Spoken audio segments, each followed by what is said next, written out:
Our veins are responsible for bringing blood back to our hearts, and there are certain exercises we can do to move that process along. For today's Your Healthy Family, Fox 4 Morning News anchor Lisa Greenberg is live at Crunch Fitness in Cape Coral with more on this story. Hey, Lisa.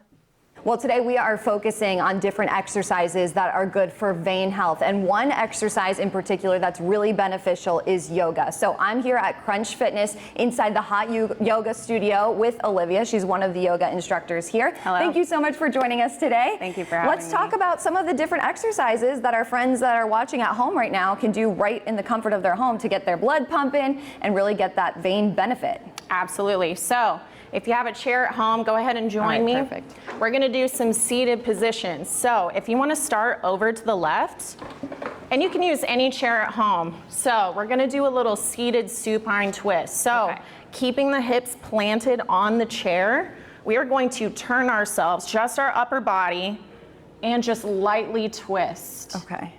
And this will help get the blood flowing, the spine aligned, getting a little lumbar area relief if you have some lower back pain. It feels good. And you can do this on the other side. So just switching around, keeping those hips planted, and then just doing a gentle twist. Awesome. Great. And then we can come forward and doing a seated pigeon pose. So what that means is taking your left leg up and making sure that knee is not popped up, trying to keep that as low as possible. The foot flex as to protect the knee ligaments here.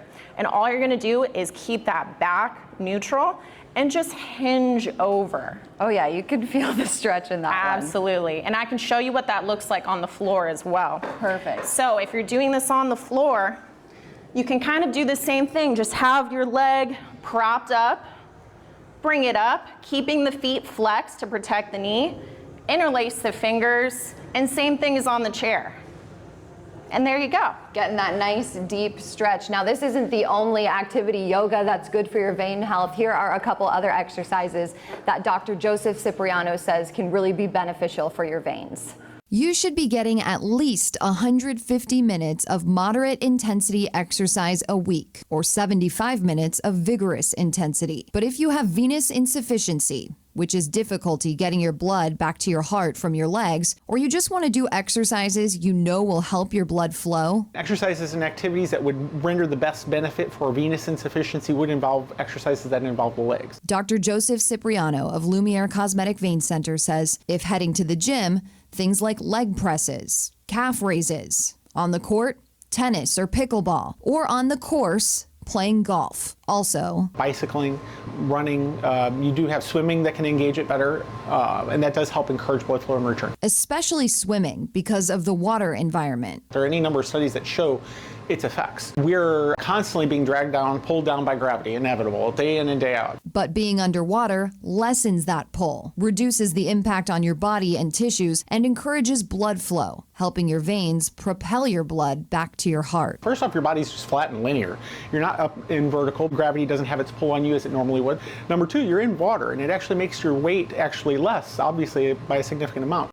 Now back here at the hot yoga studio at Crunch Fitness, we have one more yoga pose we do want to show you before we let you go. So Olivia, we're talking about the warrior pose now, right? Yes. So we can do this with the chair if you want a little less intense stretch. So what I want you to do is bring that left leg around over on top of the chair and really shoot that back leg out. So what this is going to look like without the chair, you're going to have your hips facing forward, hands up, digging into that hip.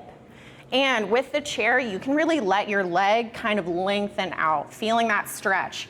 And then if you rotate that back foot, you can bring your hands to the side for a warrior two. Ah, nice. Yes. I see. Awesome. Yes. See, this is good because then the beginner folks, you know, the chair is really helpful. It gives that extra added support. Yes. Well, to check out all of our in-depth stories today about different exercises that benefit vein health, you can go to fox4now.com/yourhealthyfamily. Olivia, thank you so much for joining us. And from Crunch Fitness, I'm Lisa Greenberg.